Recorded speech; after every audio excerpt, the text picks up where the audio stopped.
Background in sculpture, and by 2011 I'd already modified several cameras and built others from scratch when I gave a slideshow on toy cameras at the third floor gallery in Cardiff. A friend suggested I could exhibit both the cameras and images together, and a couple of years later I put up a web page called Cameraderie, a pun that I liked as Camarade was my nickname when I lived in Corsica. I'd been using 35mm film cameras for decades, shooting mainly portraits and people in the street and landscapes. No special projects, just visual scenes that satisfied my interest in composition. Moving to Oman in 1997 led me back into serious photography. This coincided with a new range of autofocus cameras coming out. I'd always used Pentax cameras and had a few lenses, so I stayed with the brand and bought an autofocus MZ5. After 4 years in Oman, I moved to Malaysia, at which point digital cameras were beginning to make a mark. I bought a Fuji Finepix 40i. This was a 2.4 megapixel camera using a 16 megabyte card. Very small and cute, and potentially very useful. I took it on trips to India and to Australia. When I moved to Singapore in 2001, I started a photography group for students in the college where I was teaching, and then a second group at the school next door. We had reached a branch point in time. The older students all had 35mm SLRs, while the younger pupils all had compact digital cameras. By this time, I was also following several online photography forums and looking more deeply into the principles and techniques I'd missed out on before. One post I spotted described using software to manipulate an image to make it look like a soft focus pinhole photo. Software had become integral to my work, but I was taken aback at the idea of wasting a digital resource on something as basic as a pinhole photograph when it could be done with traditional film materials. I decided to build one for myself. One camera became two and then a third version as I refined my ideas using a Mamiya RB67 Polaroid back. It was a happy accident that the Polaroid had the same outer dimensions as a 4x5-inch film holder, as I could use large format sheet film in the future. The Naretta is made of lime wood I picked up at an arts and crafts shop in Singapore.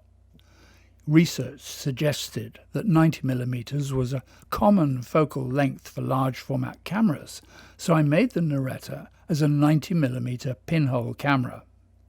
Naretta is a made-up word, as the camera was a little black box. I looked at folding field cameras like the Ebony, made in Japan, which had a full range of movements for adjusting focus, but this was outside my budget. Singapore has some great second-hand photography shops, so when I found a 1930s Zeiss Tessar 135mm lens, I decided to build a camera for it. However, my investment in materials could be wasted if I didn't have the skill to do it well. I needed to build a test-run camera first. I salvaged the shutter from a damaged Francosolida 2, found a second-hand Mamiya 6x7 view screen, picked up some wood strip and brass, and then started building, designing as I went. I put it that way as I tend to design in 3D and only make sketches and notes when I need to. The next step was to work out how to create a flexible bellows so that the camera could focus effectively. I'd never much enjoyed working with soft materials, but it had to be done. After the third attempt, I had a satisfactory black bellows fit to the camera. It was light-proof and thin enough for the camera to fold down correctly. The red bellows were a later replacement. It was really just a toy and very fiddly to use, but building it had proved a point. I called it the garden camera, as it had the same movements as a folding field camera, but it was much smaller. The sheet film size was 3 1/4 inches square for a paper negative like this one, or for cut film like the next. Someone did ask why I bothered, but I could only reply with my standard, research is its own reward. I built an adapter for a Mamiya RB67 film back, which was far more convenient, giving 10 images on a roll of 120 film. I now felt I had the skills and motivation to work on a full-size view camera. However, in the meantime, I'd found a Voigtlander VAG 6.5x9 film camera in another junk store. This was an antique from the late 1920s. I knew that using sheet film for the camera could be instructive, but I was astonished to see that the RB67 film back I'd bought for the garden camera was about the same size. After some careful grinding and filing, it slid perfectly into place, maintaining the same focusing accuracy as the original view screen. This meant I could shoot regular 120 roll film with the 4-element Scopar lens, or swap the lens for a pinhole. While everyone, myself included, was chasing the latest camera design and specs, I realized that there must be a glut of redundant cameras from the past century that could still be repurposed today. From this point forwards, I always kept an eye out for random parts that might fit together. I built the base and rear standard of the 4x5-inch Surveyor in Singapore, but circumstances meant that I had to go back to Wales in the summer of 2004, and I completed the camera in 2005. I took a shortcut in buying a wooden Worcester camera back which just happened to come up, and another when I bought Bellows from a commercial company in the UK, as I didn't feel confident about making one in a large size. While I used sketches and even graph paper, I have to admit that after writing down dimensions, I might well have changed them again without correcting the drawing. I had no plan to make plans. The extent of the movements gave full scope for precise focus, but by tilting and swinging the lens plane and the film plane away from each other, I could reduce the focus to a line or even to a single point. It was all natural cherry wood and brass. It folded up neatly, weighed 2 kilos, though once you added film holders, tripod and any other gear, it became quite a full pack for trekking in the mountains. There was the immediate temptation to go larger still. A good 5x7-inch negative should make a fine contact print on 8x10-inch paper, and there was only one way to find out. I had enough scrap wood sheet to build backwards, and a friend who was making ground glass view screens for cameras kindly made one for me. The Caltar 210mm lens I'd bought for 4x5 also covered 5x7 with ease, and fortuitously more large-size films were now coming on stream, like the WePhoto brand from the Czech Republic, although the logistics of carrying the extra back and the bigger film holders, and then finding the space to carefully store the negatives, was not encouraging. Wanting to replace the leaky bellows of my Voigtlander VAG, I'd found a damaged one that could be a cheap bellows donor. The question then arose of how to seal the old body to use it as a pinhole camera. The only shutter I had was a Silux from a charity shop freebie, and I bolted it in place. The positioning did not allow full coverage of the negative, so the camera was an instructive failure. A simpler solution was to find a camera with a single meniscus lens and remove it. Sometimes a lens element might be under a screw bezel, but on the Bakelite Artistic 6x9 it was moulded in place. A nail and a hammer quickly resolved the lens problem, and I replaced it with a pinhole disc. I'd started making pinholes from a sheet of very thin copper I'd picked up at a craft shop in Singapore. A biro, a small grindstone, and a fine needle were all it took, and I could check the size of the pinhole by placing it on the bed of a scanner. It was easy to get a clean burr-free pinhole of around 0.25 millimeters. I used Adventures with Pinhole and Homemade Cameras by John Evans as a reference book for all my pinhole builds. I'd bought a 90mm Angulon lens for the Naretta and needed to try it out as a fixed focus point and shoot.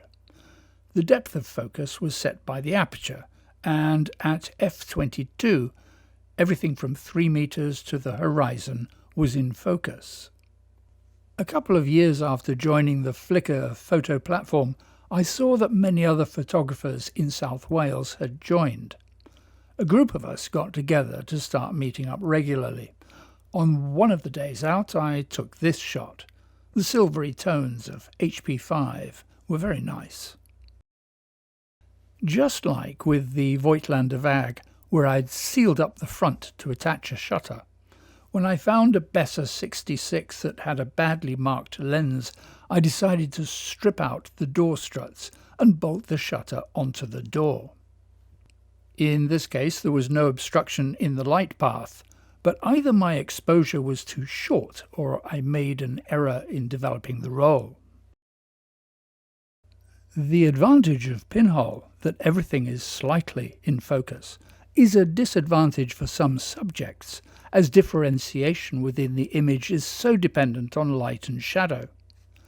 I was prompted to try reversing the meniscus lens of a Bencini coral when I saw how focus variation from the centre to the borders of the image could also be used for good effect.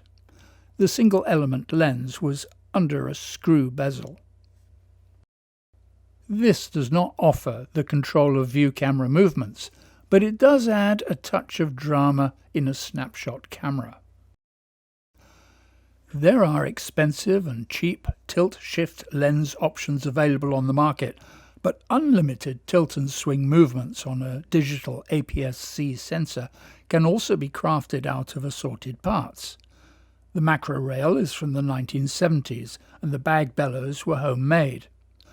The Lark 90mm lens is an old process lens I swapped for some packets of biscuits with a friend in Wyoming. It became the twist and shoot rail camera.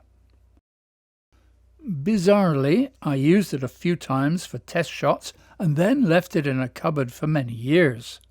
Taking it back down to the beach was fun, but out of all the photos in this collection, these are the only digital images and the only ones where, at some point, I lost or overwrote the original file, hence the small size. I had no negatives as backup. I spent a month restoring an early 20th century Houghton Triple Victo whole plate camera. It doesn't fully belong here, as it was the restoration of an antique rather than a mod, and I simply brought it back into working condition. Though I did make the blue Bellows, which was my first Bellows in large format. While many older film formats had begun to disappear, by 2007, in the face of the digital revolution, there was already a resurgence of interest in forgotten formats like whole plate, 6.5 inches by 8.5. It is roughly halfway between the more common 8x10 and the niche 5x7. The film was expensive. I still had some 5x7 sheet film, so I made a reducing back. Some people laughed at my self-portrait, but the focus was serious.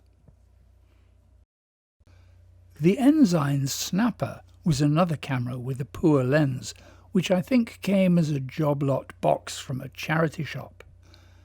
As it used 620 film and 120 spools did not fit very well, I gave it away soon after I tested it. Shooting pinhole with flash requires a strong flash close to the subject. The isolette modifications seemed to work better, not least because they had superior shutters to any British-made cameras at that time. The German-made shutters had a separate brass holder for each lens group, and the pinhole disc could be fitted securely into one of those, whether the middle section or the rear. What works for a 6x6 Agfa isolette also works for a 6x9 Agfa record. The Pronto shutter fitted directly onto the camera door gives a focal length, or pin film distance as I call it, of 43 mm. This equates to about 18 mm on a 35 mm film camera, so a little wider than usual. By this time, Dunraven Bay had become my favourite beach in Wales. The first shot, published by the F/D Book of Pinhole in 2018, is a double exposure, while the second shows the original cliff face.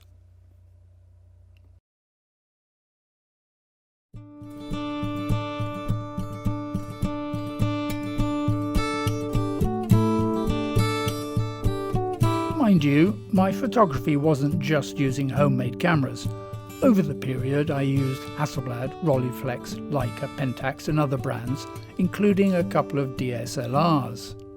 I've had some of the Pentax limited lenses since I was in Singapore, and I've used a wide range of gear for events, portraits, circus, street shots, or whatever was going on, just depending on the circumstance.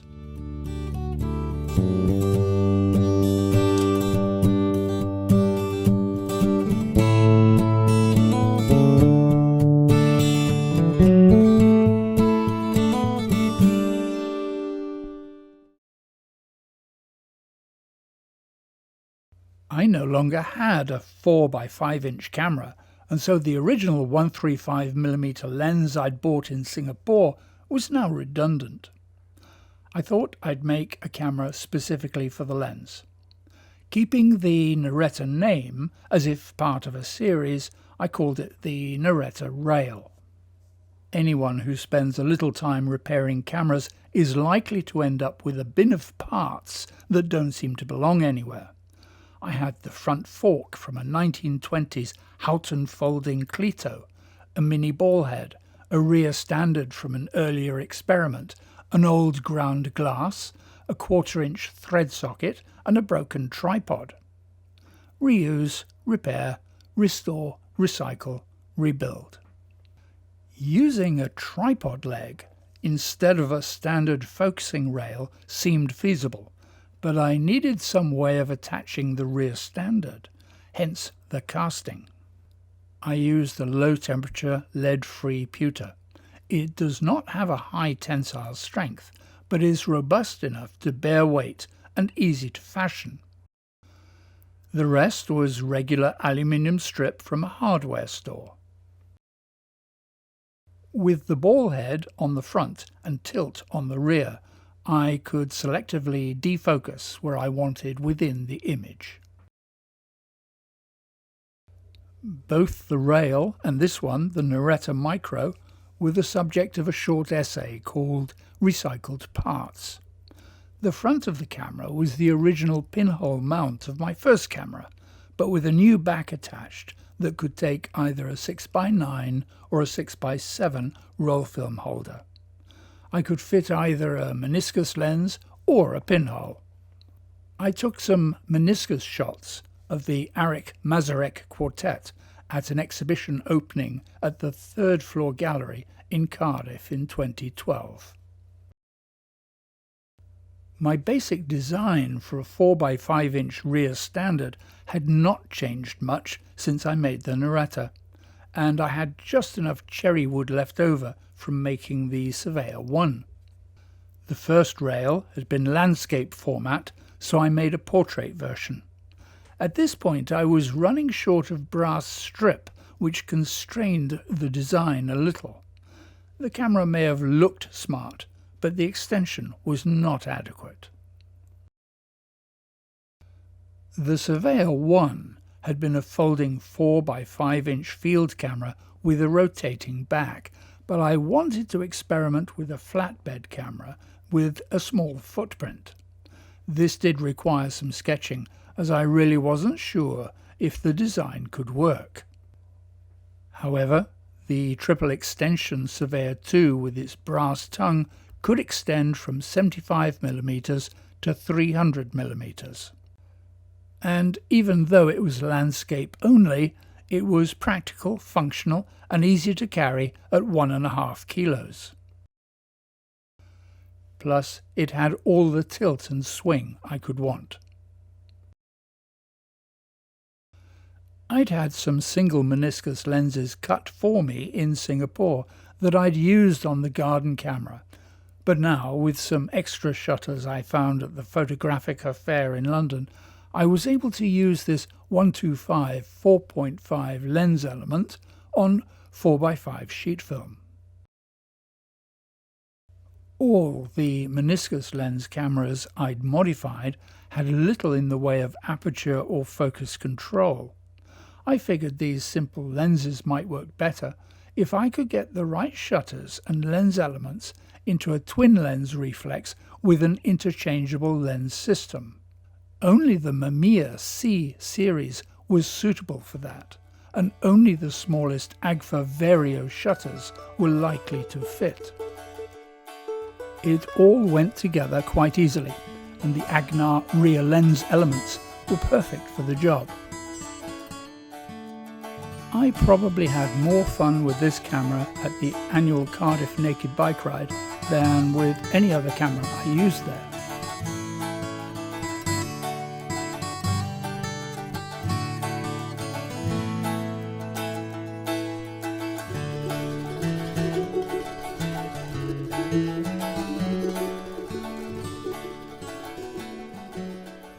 It was equally good for studio or portrait work, as it had fine focus control and a variable aperture.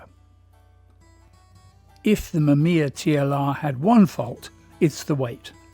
At over 2 kilos, it's not the easiest camera to carry around on a hot day. For some trips to Italy, I modified an Agfa isolette to take both a pinhole and a meniscus lens. Each of these images are cropped, but they still have the same overall impact of the TLR shots, being quite sharp in the center when stopped down, with the focus distortion spreading out towards the edges.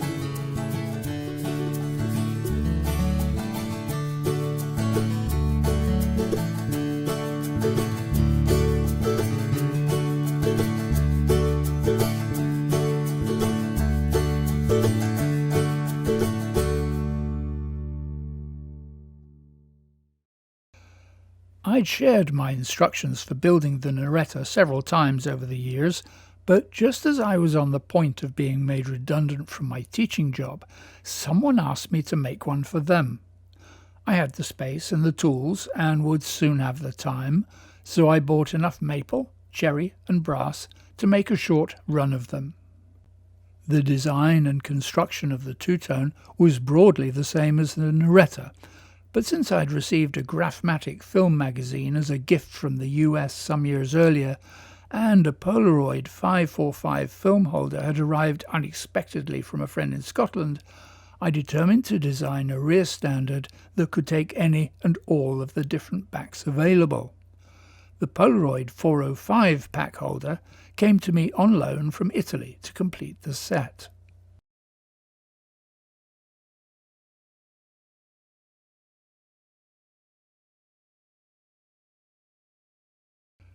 The 90mm Angulon lens from the mid-1960s still worked fine.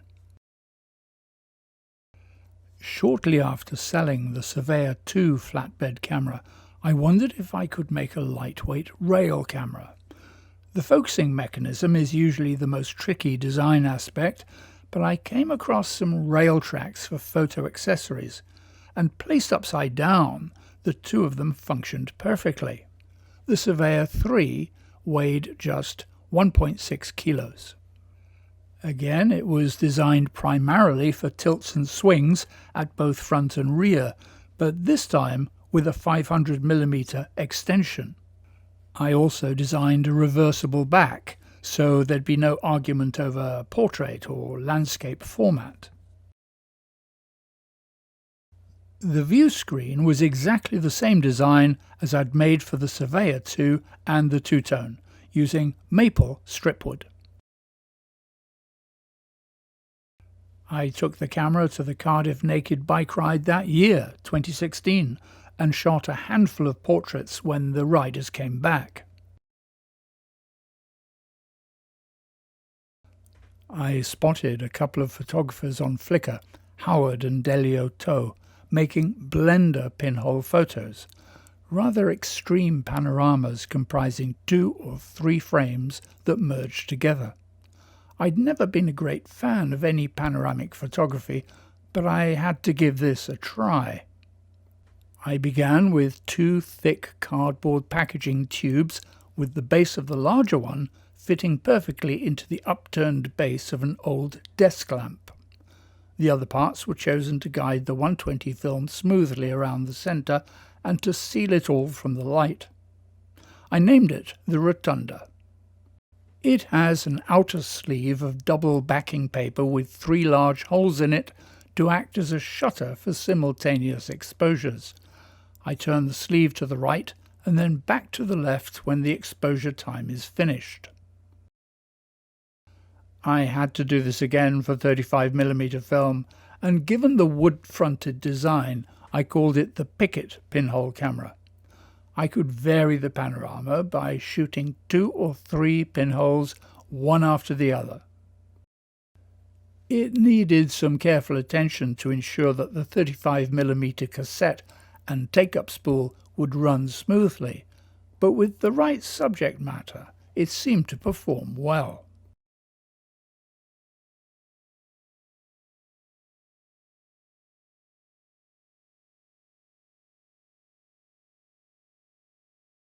Another standard camera I've often worked with is the Agfa Isolette.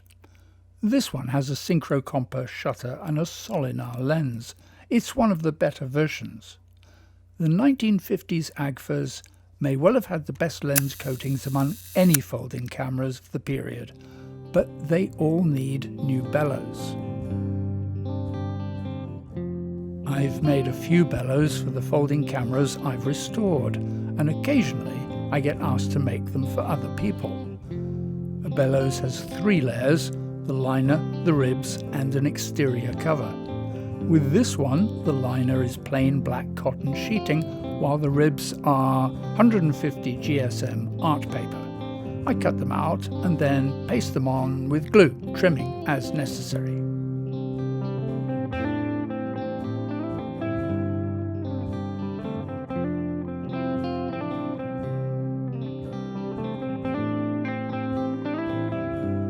The exterior is the lightproof layer. It's nylon coated with an acrylic paint. You have to work cleanly and precisely, and it's important to know your glue. If the fabric is too thin, the glue can bleed through, but if the ambient temperature is very warm, it may dry too quickly. You have to make it bed down on the surface securely.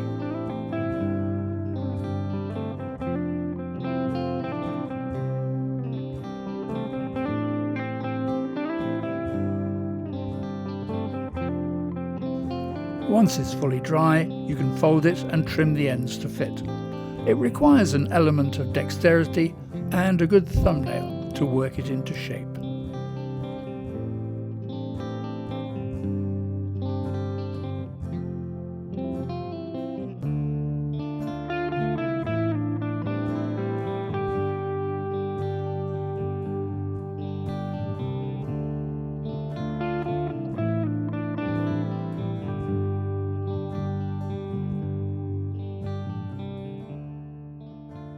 Since 2016, I have switched direction a little and have shot far less large format sheet film and far more roll film pinhole. As a result, I've been building more dedicated pinhole cameras with the timber I had left over. I'd put off using any of my film backs as pinhole cameras because I couldn't see how to do this with the Hasselblad A12. But one day the inspiration came that I could copy the top clips using brass angle strips and mount them from inside the body of the camera. The pin film distance would be determined by the number of 3mm wood layers used to construct the front end of the camera. I named it the Black Bladder for fun. The pin film distance of the first one was 51mm, and with a pinhole disc placed too far back, I found I was shooting the inside of the shutter. I sliced the front off the camera body, removed a layer, and then rebuilt it so that the pin film distance became 45mm. It seemed to work quite nicely. The A12 backs have a frame lock activated when you wind to frame 1. You could disable it mechanically, or transfer the film holder onto a Hasselblad camera and wind it onto frame 2. But you can also use a dental pick or some other pointed probe to lift the big gear upwards until it disengages, and then pop the film holder back onto the pinhole body. I called this the Oriboe 6.7 camera, as it uses an RB67 film holder. The pin film distance for this was 40mm. The design was straightforward, as the Mamiya film back has grooves. 1mm brass strips hold it in place on a wooden platform built around it. The only care needed was to ensure the lower brass strip kept the dark slide locking tab depressed. Changing film is not a problem, as the rear cover of the film holder just lifts up.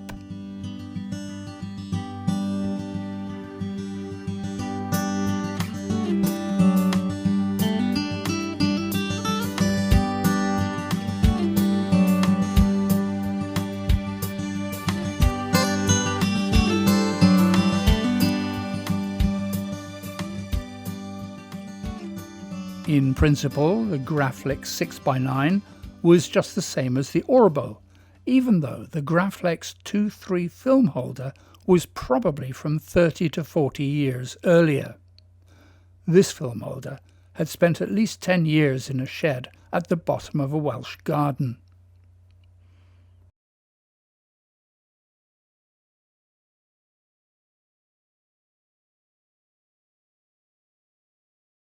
I often use my DSLR as a light meter when I'm working with flash and film in the studio, so it made sense to make a meniscus lens for the camera. It was a case of finding parts that fitted well enough to create a solid mount for the lens. Once again, I had a spare rear element from a 1950s 6x6 folding camera. Incorporating the plastic helical from a zoom lens gave some control over focus, and I could limit the aperture by adding a cutout disc on the front.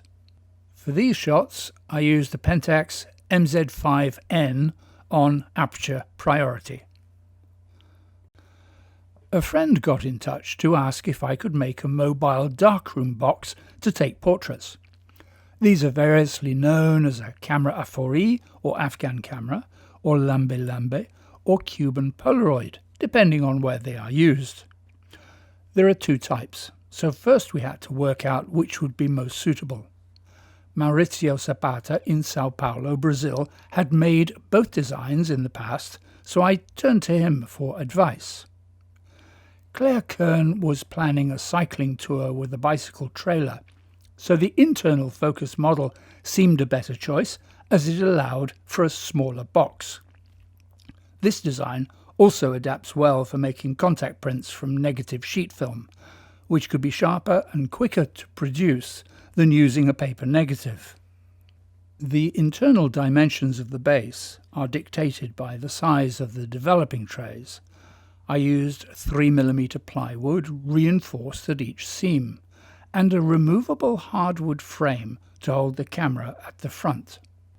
The camera was a 1930s 6x9 plate version Kodak Recomar 18 with the typical square pocket Bible shape. It came without a lens, so a 105 Anaston lens was taken from a Kodak Sterling with torn bellows. The very first shot Claire took was a paper negative, which I later scanned. Proof of concept test print achieved.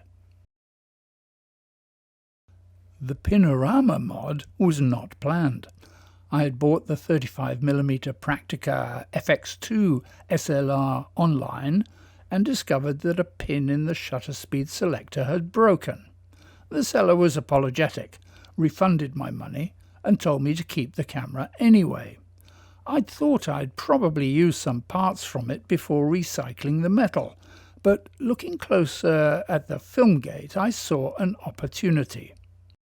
The film gate was a thick aluminium plate that could easily be widened from its 36mm frame size to a panoramic frame of 60mm. It required surgery with a hacksaw and a small grinder, followed by stripping out the shutter curtain rollers and checking that it was all still light-proof. The front just needed a M42 body cap to mount the pinhole and its cover. Reuse, repair, restore, recycle, rebuild. The superior cookie pinhole camera was also unexpected, but when someone sends a gift of homemade Austrian Kipferl in a tin, you have the time to reflect on the container while eating the biscuits. A sheet of 4x5 fitted neatly within the side of the van, and with the addition of an internal wood frame and a sponge and felt pressure plate, I made the pin film distance 58mm.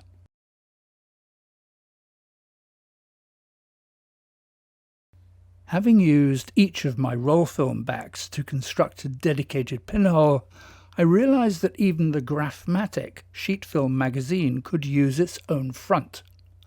The magazine takes 6 sheets of 4x5 film. I had one of my wooden view camera film backs to recycle, and it only needed building outwards with a pinhole on the front. I prepared 2 pinholes, one for vertical and one for horizontal, both slightly offset to lower the horizon. The first outing showed the angle of view was too wide, so I sliced the front off, and in contrast to the black bladder, I added a new layer to make the pin film distance 60mm. I felt I needed to have at least one camera named after an MCU superhero, so on account of its size and its near invisibility when completely still, enter the Drax.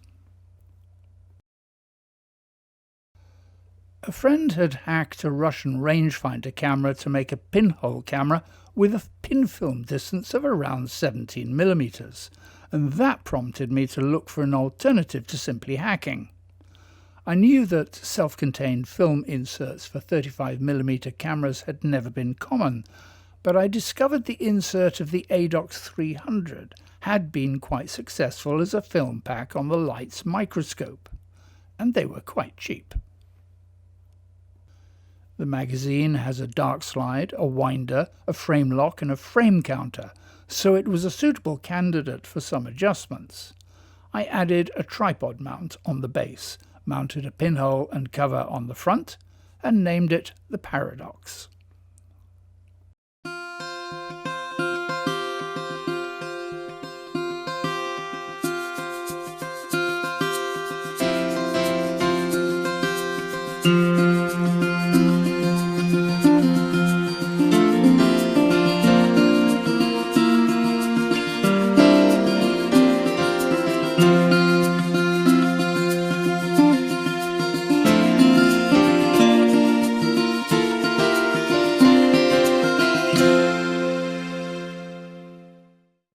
I wondered about the smallest 120 film camera possible, and it turned out with little more than the width of a roll between the 2 spools, you'd get an image that was 4 by 6 centimeters.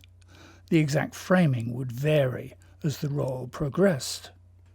The winder knob came from a defunct 1920s box camera, which was handy as it turned in one direction only. Without any rollers to guide the film, loading required some Kier, but otherwise any lack of film flatness would barely matter for a pinhole camera. The first test shots were common subjects for me, like the Meridian Tower in Swansea. On another roll, I thought I had a double exposure, but then realized that the two shots simply had no spacing between them, creating a stacked and blended image.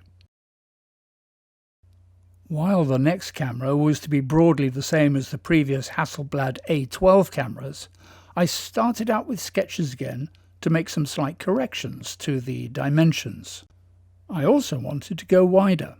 The first two had pin film distances of 45mm and 39mm, and now this one was to be 33mm.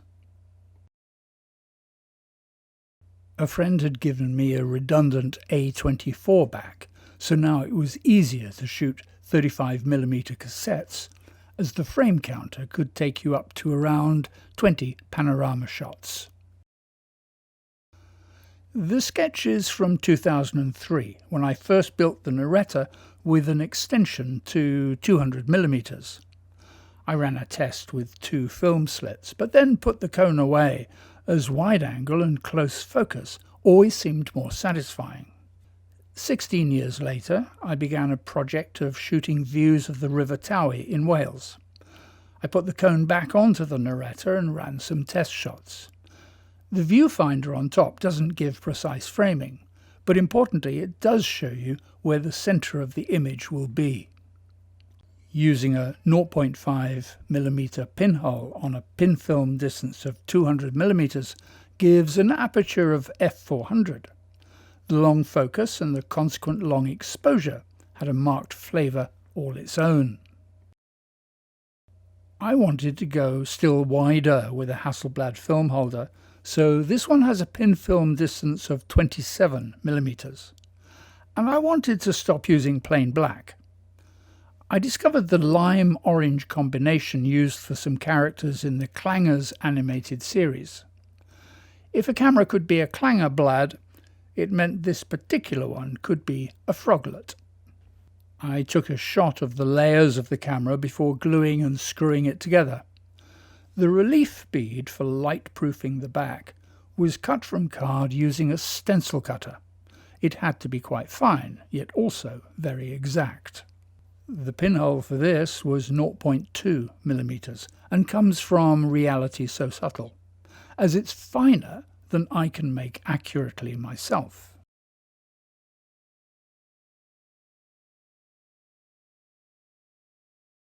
The videos of Ethan Moses and Joe Van Cleve discussing innovative approaches to using paper negatives prompted me to try the technique again. I figured I could do 8x10" rather than the 3x3" I'd started out with, because I had some 3mm plywood remaining from the Lambe Lambe project.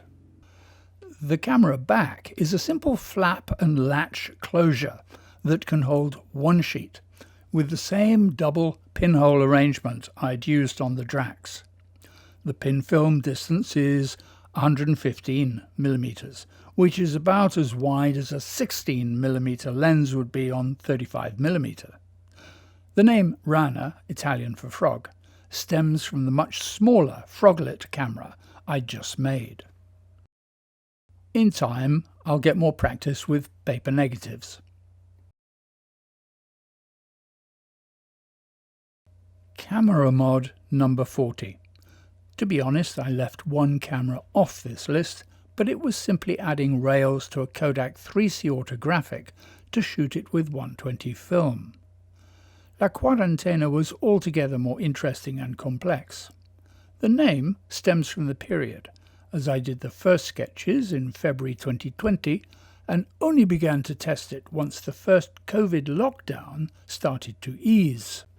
I'd made some replacement bellows for a Fuji GX680 and thought 6x6, 6x7, 6x9, but I don't have a 6x8. In common with other specialised roll film cameras that are still in use, the standard 120 roll film holder was quite expensive compared with the 220 version. Even cheaper are the film inserts. Not having the standard box raised several complications, not least inventing a key to wind on the film. However, I had a broken Hasselblad film holder, and the winding gear turned out to have the exact same teeth. The challenge was to make a box it could fit smoothly into, and then add a top section with the gear and its thread in exactly the right position to turn the film. That worked fine, and a sliding door on the rear sealed it up. The pin film distance is 45 mm. Exploring the selective defocus possible with view camera movements, the focal distortions of a meniscus lens, or the soft focus imaging of Pinhole has been fun. Each offers something different compared to standard cameras and lenses. Old parts can be repurposed and new designs can be developed. In each case, new knowledge is created that can be applied to image making and expression, whatever the genre. In a personal sense, research is its own reward, but using recycled materials can help propagate a fresh perspective.